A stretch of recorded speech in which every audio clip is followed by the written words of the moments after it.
안녕하세요. 저는 대한민국 평범한 청년입니다. 얼마 전에 친구들이 제 이야기를 듣고 꼭 좀 사연을 인터넷에 올려보라는 말에 용기를 얻어서 이렇게 글을 쓰게 되었네요. 저는 남들과 조금은 달랐어요. 왜냐하면 부모님이 없었거든요. 제가 발견된 곳은 한 동네의 골목에 있는 쓰레기통 옆이었대요. 포대기로 둘둘 쌓인 채로 앙앙 우는 저를 발견한 행인이 경찰에 신고를 했고, 그렇게 저는 구조될 수 있었습니다. 보육원 원장님의 말씀으로는 우리 엄마는 고등학생이었대요. 부모님 몰래 출산을 한 거였고요. 임신 사실을 알리면 안 되는 상황이라 학교도 자퇴하고 혼자서 끙끙거리며 화장실에서 출산을 했나 봐요. 돈을 벌 수도 없는 나이이니 결국 저를 책임지지 못하고 버린 것이었죠. 경찰에 의해서 엄마를 찾을 수 있었고요. 경찰은 엄마에게 아이를 버릴 거냐고 물었대요. 그때 엄마가 펑펑 울며 우리 아이 버리기 싫지만 더 좋은 곳에서 살게 해주고 싶다며 저를 보육원에 보낸 거였답니다. 미안하다고 했다네요. 그래서 저는 엄마를 원망하지 않았어요. 하지만 고아로 살다 보면 너무나도 서럽고 힘든 점이 많았기 때문에 엄마를 이따금씩 원망할 수밖에 없었습니다. 평범한 가정집에서 자란 아이들은 잘 모르겠지만 저 같은 고아들은 사는 게 전쟁이었거든요. 얘들아, 밥 시간이다. 원장 선생님의 목소리가 들리면 마치 야생에서 굶주린 하이에나처럼 애들은 급식실로 달려듭니다. 아무리 달리기가 빠르고 먼저 줄을 섰다고 해서 그 순서대로 먹는 게 절대로 아니었어요. 보육원 안에는 서열이 있었거든요.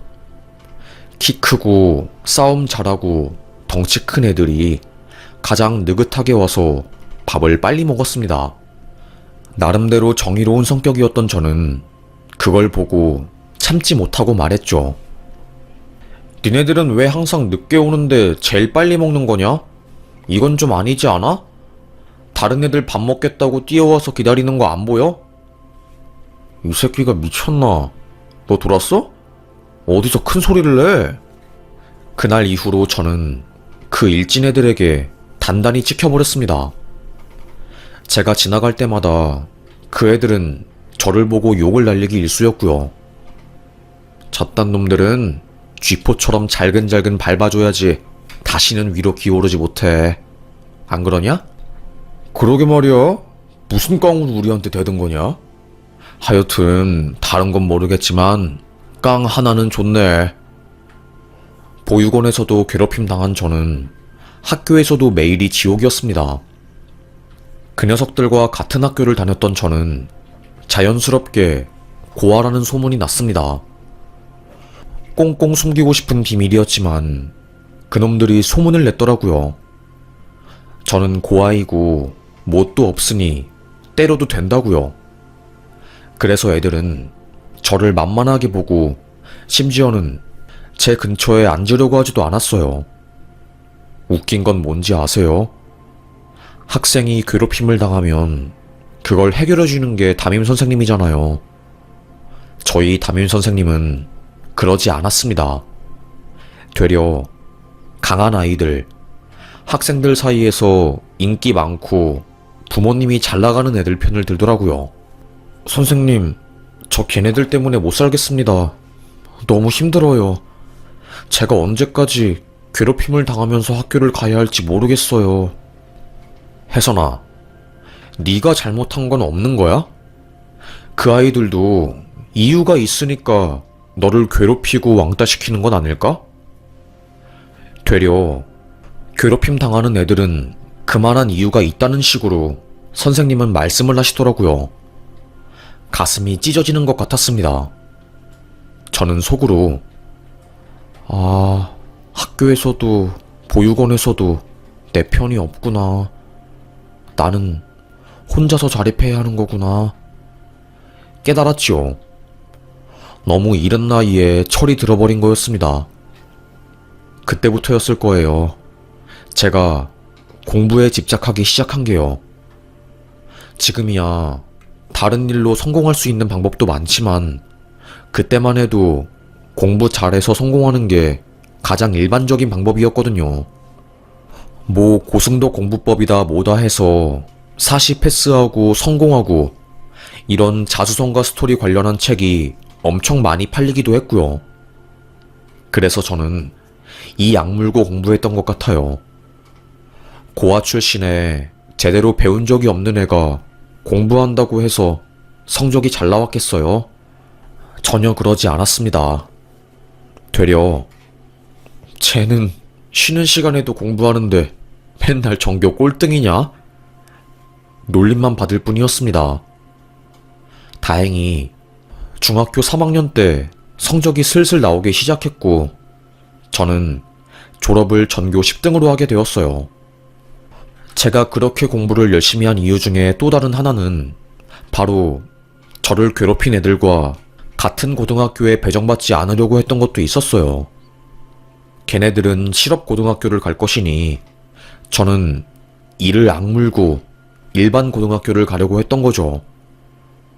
하여튼 간에 저는 고등학생이 되었습니다. 보육원에서 사는 애들은 고등학교 1학년 때 결정을 해야 해요. 시설에 더 머물 것인가 아니면 국가 보조금 1,000만 원을 받고 자립을 할 것인가. 저는 단 1초의 주저함도 없이 바로 보조금을 받고 자립했습니다. 내 한 몸 겨우겨우 누일 정도의 아주 작은 단칸방에서 삶을 시작했어요. 그래도 그때는 외롭고 힘든지 몰랐거든요. 시설을 벗어나니까 아무리 작은 방이어도 천국이 따로 없다. 이렇게 나만의 공간이 생긴 게 너무나도 감사하네. 고시원처럼 작은 곳이어도 저에게는 너무나도 감사하고 좋은 곳이었답니다. 학교에서도 마음 잘 맞는 친구들과 열심히 공부해서 고등학교 2학년 때부터는 무료로 기숙사에 살 수도 있었어요. 성적이 잘 나왔기 때문이었죠. 그래도 그때는 노력하면 결과가 나왔던 시기였어요. 공부라는 게 노력을 많이 하면 어느 정도의 결과를 얻을 수 있거든요. 극상위권은 제외하고요. 그래서 저는 서울 상위권 대학교에 진학하게 되었습니다. 고아라는 티를 내지 않으려고 더 활발하고 열심히 살았던 것 같아요. 강박적으로 공부도 열심히 하고 학점도 엄청 열심히 챙겨서 4년 내내 장학금을 받고 다녔거든요. 오죽하면 교수님이 혜선이 너 같은 경우는 공부를 해서 교수를 해야 하는데 말이야. 너처럼 성실하고 열심히 하는 애는 본 적이 없다. 뭘 해도 너는 성공하고 크게 될 것이야. 주변 사람들이 인정해준 성실함이었습니다. 저의 성실함은 군대에서도 빛났어요. 그곳에서는 인서울대학을 다니는 학생이 많지도 않고 다양한 애들이 모이거든요. 아무래도 상대적으로 좋은 대학을 다니는 저는 바로 주목을 받았고 대대장의 호출도 자주 받았습니다. 대대장 아드님 분이 대학 입시 준비를 하고 있었기 때문에 저에게 여러가지 공부법이나 팁을 알려달라고 했기 때문이었지요. 그 덕인지 군생활도 편하게 했고 저는 인생이 술술 풀리는 듯 했어요. 그래, 열심히 성실히 살면 안 되는 건 하나도 없어. 앞으로 내 인생에서 어떤 시련이 닥치든 간에 신경 쓰지 말고 정말로 최선을 다해서 열심히 살아보자. 전역한 저는 자신감이 하늘을 찔렀습니다. 학점도 만점에 가까웠고 대외 활동도 부지런히 열심히 했고요. 당연히 취업도 성공할 수 있을 줄 알았어요. 그런데 아니더라고요. 취업의 세계는 가혹하고 냉정했습니다. 고아였던 저는 아무래도 백도 없고 아는 사람도 거의 없었거든요. 저 혼자서 취업을 준비해야 하는 상황이었습니다. 고시원에 들어가서 하루에 라면이랑 밥 한 공기 먹어가면서 정말 밤잠 줄여가며 공부하고 자기소개서를 썼던 것 같아요. 거의 100장이 넘는 자기소개서를 썼다고 해도 과언이 아니었습니다. 졸업하고 6개월간 면접을 40군데 넘게 봤지만 붙는 곳은 단 한 곳도 없었어요. 너무너무 힘들어서 학교에서 지원해주는 취업지원센터에 가서 상담을 해보았죠. 저는 나름대로 열심히 살았다고 생각했는데 왜 자꾸 떨어지는 걸까요? 제가 뭐가 부족한 걸까요? 요즘 취업난이 심해서 그래요.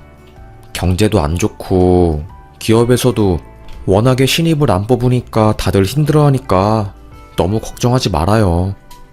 적어도 100군데의 면접은 본다고 생각하고 떨어지는 게 당연하다고 생각하고 묵묵하게 정진하자고요. 그 말에 힘을 입은 저는 그래, 적어도 남자라면 100번은 도전해봐야지. 나한텐 아직 60번이 남아있잖아. 그래서 오뚜기처럼 더 열심히 넘어져도 씩씩하게 일어나서 공부했던 것 같아요. 하지만 대학을 같이 다닌 동기들이 하나 둘씩 취업을 하기 시작하고 SNS에 합격 사진을 올리니까 점점 마음이 초조해지고 불안해지기 시작했습니다.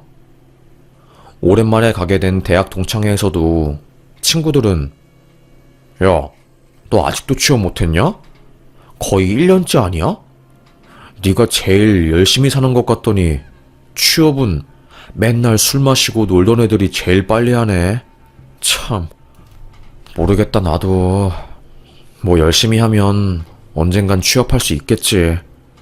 어떻게 맨날 잘 얘기만 하겠어. 야, 그래도 중소기업이나 그런 곳이라도 좀 들어가.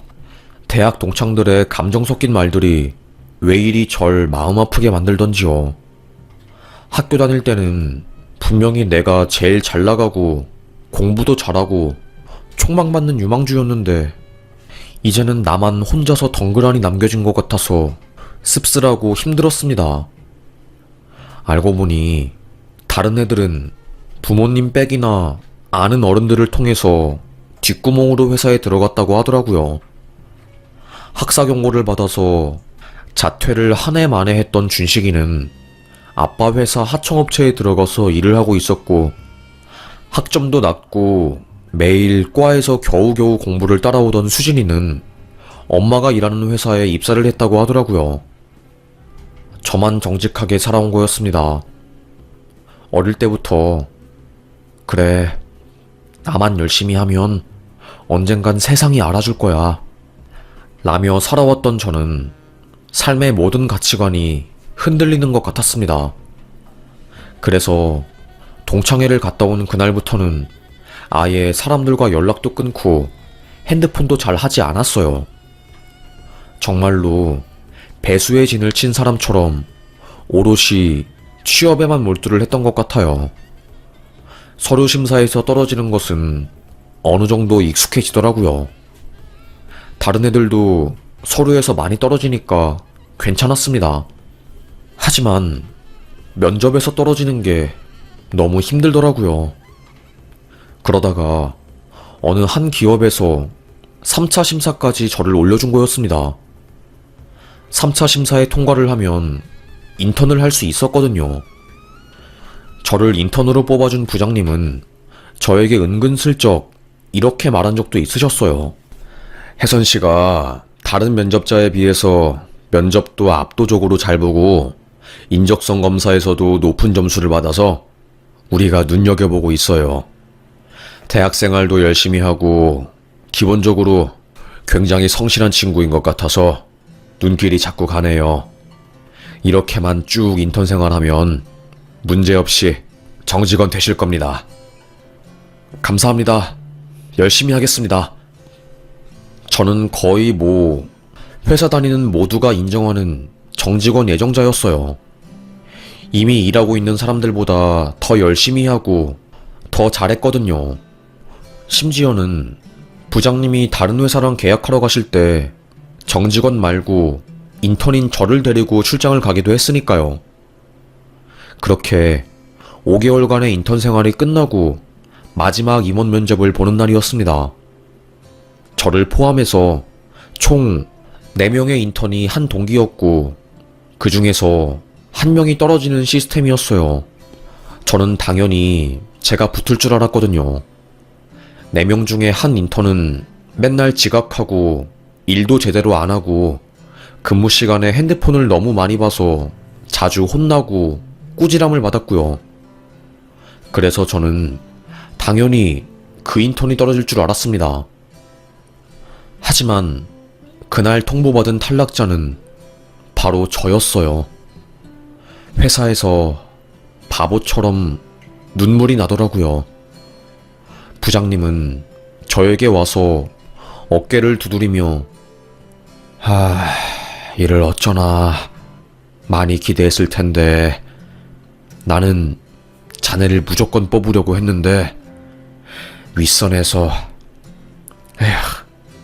자세한 이야기는 지금 말 못하고 혜선 씨는 유능한 사람이니까 우리 회사보다 더 좋은 곳에서 혜선 씨를 스카우트해 갈 거야. 알겠지? 더 좋은 곳 가서 나중에 웃으면서 만나자고. 그 말은 저에게 위로가 되지 않았습니다. 묻고 싶었어요. 내가 필기 점수에서도 다른 합격자보다 압도적으로 점수가 높고 인턴 생활도 제일 뛰어나게 잘하지 않았냐. 대체 내가 뭘 잘못했길래 이렇게 떨어져야 하냐면서요. 하지만 묻지 않았습니다. 그날 결심했던 것 같아요. 나는 필요 없는 존재이구나. 그냥 죽어야겠다. 살아서 뭐 할까? 다 필요 없어. 부모 잘 만나는 게 최고라는 것을 뒤늦게 깨달은 저는 방황하기 시작한 거였습니다. 고아로 태어나서 아등바등 살아왔지만 이런 거 다 필요 없고 잘난 부모 만나서 고생 없이 사는 게 정말 제일 최고이구나 라는 것을 절절하게 깨달았지요. 그날이 10년 만에 역대급으로 제일 추운 겨울날이었어요. 고아였던 저는 돈도 없어서 외투도 마트 옷가게에서 파는 가장 저렴한 것을 입고 다녔거든요. 아시는 분들은 아실 거예요. 가난한 사람들은 겨울에 가장 초라하다는 것을요. 가난함은 겨울에 가장 많이 티가 나거든요. 하여튼 간에 얇은 외투를 입고 고시원으로 가는 버스를 기다리던 중 버스 정류장 근처에서 슬리퍼에 아주 얇은 옷을 입고 바들바들 떨고 있는 노인네를 발견했습니다. 이상한 건 아무도 그 노인네한테 관심을 안 주더라고요. 누가 봐도 사시나무 떨듯이 온몸을 떨면서 추위를 견디고 있는데 다들 핸드폰만 바라보고 있더라고요. 저는 그 할아버지에게 다가가서 괜찮으세요? 춥지 않으세요? 물었습니다. 파르르 떨면서 아무 말도 못 하시더라고요. 한숨을 푹 쉰 저는 속으로 그래, 어차피 난 죽을 사람인데 지금 이렇게 따뜻한 옷을 입고 있어서 뭐 하겠어.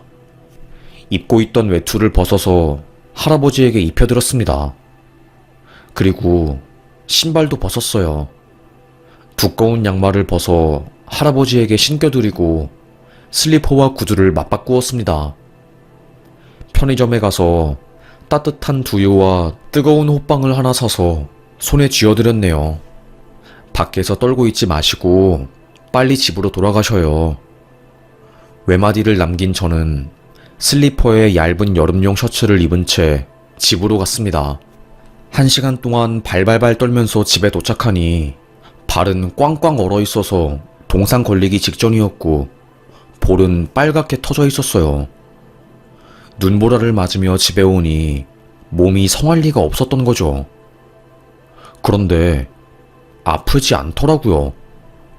몸이 찢어질 것 같고 발이 깨질 것 같아도 최종 면접에서 떨어진 그 마음의 아픔보다는 아프지 않았습니다. 고시원 천장에 누워서 별별 생각을 다 했던 것 같아요. 나는 왜 버려졌을까? 이렇게 사는 게 결국에 내 운명인 것일까? 쓸모없는 사람인 것 같았습니다. 저도 모르게 핸드폰으로 연탄을 검색하고 편하게 죽는 법, 안 아프게 죽는 법, 극단적인 선택, 취준생 자살, 이런 걸 누르고 있더라고요. 아침에 눈 뜨는 것조차 고통스러웠습니다. 그래서 결국 저는 번개탄을 샀어요. 인생을 마무리하려고요. 너무나도 살고 싶은데 죽어야 하는 그 마음은 겪어본 사람만 알 거예요. 얼마나 비참한지요. 입맛도 없고요. 아침에 뜨는 햇살에 죽고 싶다는 마음이 강렬하게 들더군요. 결국 저는 유서를 써내려갔습니다. 열심히 살려고 했고 정말로 열심히 살았습니다. 하지만 세상은 절 원하지 않더라고요. 처음부터 버려진 인생이었던 저, 이제는 제 운명처럼 살다가 가려고 합니다. 최종 면접에서도 버려졌으니 저는 더 이상 살 가치가 없는 것 같아요. 잘 살고 싶었는데 죄송합니다. 집안에 있는 모든 구멍들에 테이프를 붙였습니다. 병원에서 받아온 수면제들을 모아서 입에 털어놓았어요. 스르르 잠이 오더라고요. 그렇게 저는 잠이 들었습니다. 그 이후로는 기억이 안 나요. 아주 긴 꿈을 꾸었거든요. 하얀 색깔 배경에 저는 혼자 있었고요. 하염없이 울고 있었던 것 같아요. 그러다가 누가 막 저를 부르면서 갑자기 몸이 따뜻해지더니 눈을 뜨게 되었고요. 눈을 떠보니 천장도 하였습니다. 내가 죽은 건가? 여기가 천국인 건가? 여기는 어디지? 알고 보니 병원이었던 거예요. 한 부부와 경찰이 저희 집을 찾아온 거였고, 그때 제가 정신을 잃고 집 안에 쓰러져 있어서 병원에 실려간 거였답니다. 연기 때문에 정신을 잃었던 저는 저산소 치료를 받고 있었던 거였지요. 치료가 잘 되고 있었던 건지 정신을 차려서 의식이 돌아온 거였지요. 간호사가 깨어난 저를 보고 의사를 호출했고 저에게 그동안 있었던 일들을 말해주었어요. 병원에 입원한 지는 일주일 정도 되었고 처음 발견되었을 때는 맥박이 희미했다고 하더라고요. 죽을 뻔한 고비도 있었고 병원도 처음에는 하급병원으로 이송되었다가 저산소 치료 장비가 없어서 대학병원까지 오게 된 거라고 하는 겁니다. 저는 한숨을 푹 쉬면서 저는 죽어야 하는 사람인데 이렇게 살게 된 걸 보면 이것도 운명인가 봐요. 환자분 많이 힘드시겠지만 살아야죠. 환자분 말씀이 맞아요. 이렇게 살게 된 것도 크나큰 운명이죠. 분명히 살아난 이유가 있으실 겁니다. 어찌되었든 저희는 환자를 위해서 최선을 다할 것이에요. 그렇게 저는 계속 치료를 받게 되었습니다. 무서운 건 뭔지 아세요? 자살 시도를 하다가 살아난 사람한테는 보험 적용이 안 된다는 거였어요. 이게 바로 현실이었지요. 저산소 치료라는 특수 장비까지 사용했기 때문에 병원비가 어마어마했습니다. 한 달 정도 더 입원한 저는 퇴원을 하게 되었고 병원비를 납입하러 원무과에 내려갔어요. 저 신혜선입니다. 여기 신분증 있고요. 병원비는 얼마나 나왔나요? 내실 돈 없으신데요? 깜짝 놀랐어요. 저 대신 한 부부가 와서 저의 병원비를 전부 내주었다는 거였죠. 너무 놀란 저는 네? 아니 말도 안 돼. 그게 정말이에요? 저는 모르는 사람인데? 별의별 생각이 다 들더라고요. 혹시 내 이름을 착각해서 아들 병원비 내줘야 하는데 돈을 잘못 낸 건가? 하고요. 하지만 원무과에서는 그럴 리 절대로 없다면서 고개를 젓더라고요.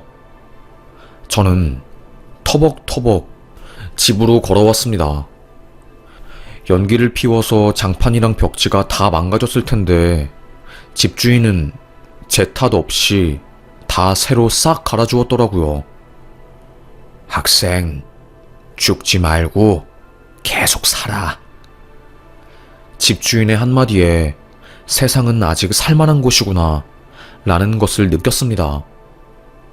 그렇게 집에 멍하니 앉아있는데 경찰에게 전화가 걸려왔어요. 여보세요? 네, 안녕하세요. 서초경찰서 형사입니다. 한 2달 전에 버스 정류장 쪽에서 노인한테 외투랑 신발 건넨 적 있으시죠?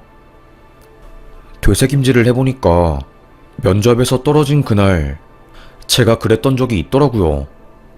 형사분 말씀을 들어보니 그 할아버지는 노숙자가 아니라 치매 노인이고 길을 잃고 가족으로부터 실종신고 접수가 된 분이라고 하시더라고요.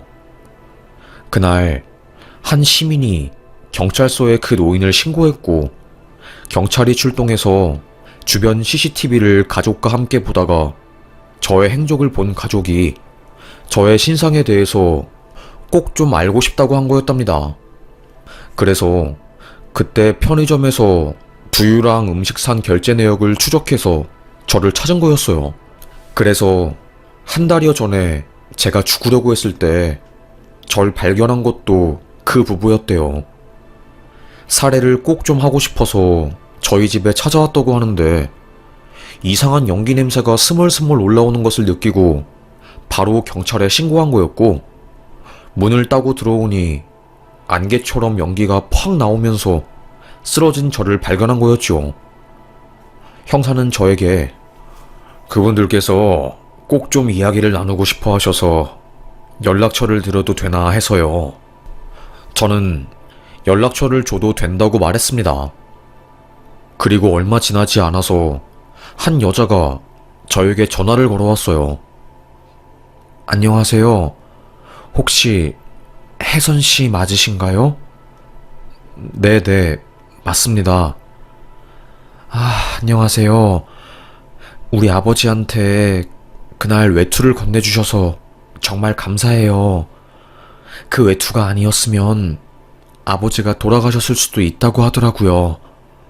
그래서 꼭 따로 만나서 이야기를 나누고 싶어서요. 며칠 뒤 저는 그 할아버지의 따님과 사위분을 한 카페에서 만나게 되었습니다. 그분은 의사 부부셨고 영양제 사업을 아주 크게 해서 연매출 몇백억을 찍는 엄청난 자산가였어요. 아버님께서 치매를 심하게 앓고 계셨고 그날 청소를 한다고 집 대문을 열어놨다고 실종된 거라고 합니다. 혼자 거리를 헤매면서 옷도 잃어버리고 몸도 많이 더러워져서 사람들은 그 노인을 노숙자로 알고 신고를 안 하고 있었던 거죠. 그러다가 제가 옷이랑 외투를 벗어주고 그렇게 해서 노인은 겨울날을 버티다가 가족의 품에 돌아가게 된 거라고 합니다. 그 따님분은 저의 손을 꼭 잡으면서 이런 청년이 잘 되어야 하는데 너무 감사합니다. 감사한 마음을 꼭 갚고 싶어서 연락하게 되었어요. 저에게 명함을 건네더라고요. 제약회사에 관심을 가진 사람이라면 누구나 알 법한 회사를 운영하고 있는 사람들이었습니다. 조심스럽게 저에게 제안을 하나 하시더라고요. 저희 부부가 학생 유서를 읽게 되었거든요. 일부러 읽으려고 한 건 아니고 형사님한테 들어서 아시겠지만 최초 신고자가 저희라서 어쩌다 보니 그 부분은 제가 고아에다가 최종 면접에 떨어진 것까지 다 알고서 조심스럽게 본인들 회사에 취업하는 건 어떻겠냐고 제안을 한 겁니다. 저는 생명과학과 경영학을 전공했기 때문에 저에게 그 회사는 꿈의 회사였어요. 되려 저는 너무 감사하다고 인사를 했죠. 그 부부는 손사래를 치면서 이렇게 좋은 인재를 모시게 되어서 우리 부부가 더 영광이지요. 인성부터 시작해서 실력까지 전부 보장된 젊은이인데 되려 더 고맙습니다. 그렇게 저는 며칠 뒤 연봉 테이블에 앉게 되었고 정말 좋은 조건으로 회사에 입사하게 되었습니다. 사원들에게 제공해주는 숙소도 있었기에 저는 좁디 좁은 단칸방 생활을 접고 쾌적한 곳으로 이사까지 하게 되었네요. 원체 저는 열심히 일하고 성실한 사람이었기 때문에 회사에 들어가서도 금방 적응하게 되었어요. 그리고 마케팅 전공한 것을 살려서 영양제 판매를 홈쇼핑에 런칭해서 역대 최고 매출을 기록하기도 했답니다. 부부는 저에게 귀인이라면서 회사가 아닌 곳에 저를 불러 저녁 식사를 대접하기도 했고 너무나도 친하게 지내게 되었답니다. 할아버지의 다른 자식분들도 저를 마치 막내 동생처럼 좋아해주고 챙겨주었어요. 그렇게 하루하루 살던 중에 우연히 전 회사에서 함께한 인턴 친구를 만나게 되었습니다. 을지로 곱창집에서 소주 한 잔을 기울이던 중 제가 몰랐던 이야기를 듣게 되었어요. 네가 우리 중에 제일 일 잘했는데 떨어졌잖아. 사실 인턴 중에 내정자가 있었대. 그래서 널 떨어뜨릴 수밖에 없었던 거란다. 우리 회사 취업비리 터져서 기사 나고 난리도 아니었어. 저에게 핸드폰을 보여주면서 뉴스를 보여주더라고요. 네, 알고 보니 저는 제가 못해서 떨어진 게 아니라 임원 중 한 사람이 낙하산으로 일 못하는 인턴을 합격시키느라 절 떨어뜨린 거였어요. 전 그것도 모르고 세상에서 제가 필요 없는 존재인 줄 알고 죽으려고 했던 거고요. 그 이야기를 들은 순간 마음이 시원하면서도 미묘하더라고요. 나는 그래도 살아남았지만 다른 취준생들은 얼마나 많이 절망하고 우울했을까? 마음이 안 좋았습니다. 정직한 사람이 더 상처받고 아파한다는 게 뭔지 알겠더라고요. 하여튼 그렇게 저는 그간의 세상에 대한 오해를 풀고 마음 편하게 살아가기 시작했네요. 그래도 열심히 살면 언젠간 기회가 오나 봐요. 구슬땀 흘리면서 회사를 위해 진심으로 살아가는 저를 좋게 본 한 여직원이 저에게 호감 표시를 한 거였습니다. 그런데 사실 저는 고아잖아요. 자신이 없었습니다. 솔직하게 말했죠. 수정 씨는 결혼할 나이잖아요. 지금 결혼할 사람 찾고 있는 거죠? 저 사실 고아입니다. 고아인 저도 괜찮나요? 순간 동공이 흔들린 수정 씨이지만 바로 미소를 지으며 저에게 그게 뭐요? 오히려 더 매력 포인트인데요? 열심히 살고 절망하지 않고 앞으로 걸어나가는 모습이 너무 멋있어 보여요. 저는 연애를 시작하게 되었습니다. 죽으려고 했던 제가 결혼을 전제로 연애를 시작하게 되었어요. 세상에서 저를 가장 아껴주고 저보다 저를 더 위해주는 사람을 만나니까 하루하루가 너무 행복하고 감사하더라고요. 거의 살면서 사랑받는다는 느낌이 뭔지 처음으로 깨닫게 된 날들이었습니다. 용기를 내서 그녀에게 결혼하자고 청혼을 한 저는 식 날짜를 잡은 예비 신랑이 되었어요. 이 소식을 그 부부, 저희 회사 대표님들에게도 전했죠. 대표님들은 화들짝 놀라면서 왜 그렇게 좋은 소식을 우리한테 먼저 말 안 했어요? 당연히 우리가 도와줄 거 있으면 다 도와줄게요. 우리가 보통 사이인가요? 우리 부모님을 살려준 귀인이 결혼한다는데 무조건 도와야지요. 그래서 그분들은 저의 상견례장에도 부모님 대신해서 가주시고 결혼식장에서도 혼주석에 앉아주셨습니다. 저는 고아라서 항상 그 부분이 너무나도 고민되고 걱정되었는데 너무너무 감사하고 기분이 좋았어요. 그래서 결혼식이 텅 비지 않고 사람들로 가득 차게 되었습니다. 행복하더군요. 이게 바로 인생이구나 하고요. 그녀와 저는 결혼해서 지금은 알콩달콩하게 살고 있습니다. 딸도 출산하게 되었어요. 할아버지의 자식분들이 저의 딸을 엄청 좋아해 주셔서 육아용품도 따로 살 필요도 없이 사람들에게 엄청 많이 받고 있네요. 가정에서도 안정감을 가지게 되었고 취업도 되어서 이제 저는 조금씩 주변을 돌아볼 여유를 가지게 된 것 같습니다. 저처럼 힘들게 시설을 나와서 살고 있는 고아들을 돕고 싶어요. 그리고 관심을 가지면서 꾸준히 봉사하고 싶어요. 저도 얼마나 혼자 살아내는 게 힘든지 알기 때문에 죽다 살아난 사람이기 때문에 아이들을 도우고 싶습니다. 그래서 이렇게 글을 쓰게 되었네요. 우리 모두 서로 도우면서 살아요. 사실 인생을 사는 게 쉽지가 않다는 것을 저도 너무너무 잘 압니다. 그래서 더더욱 도와주고 싶네요.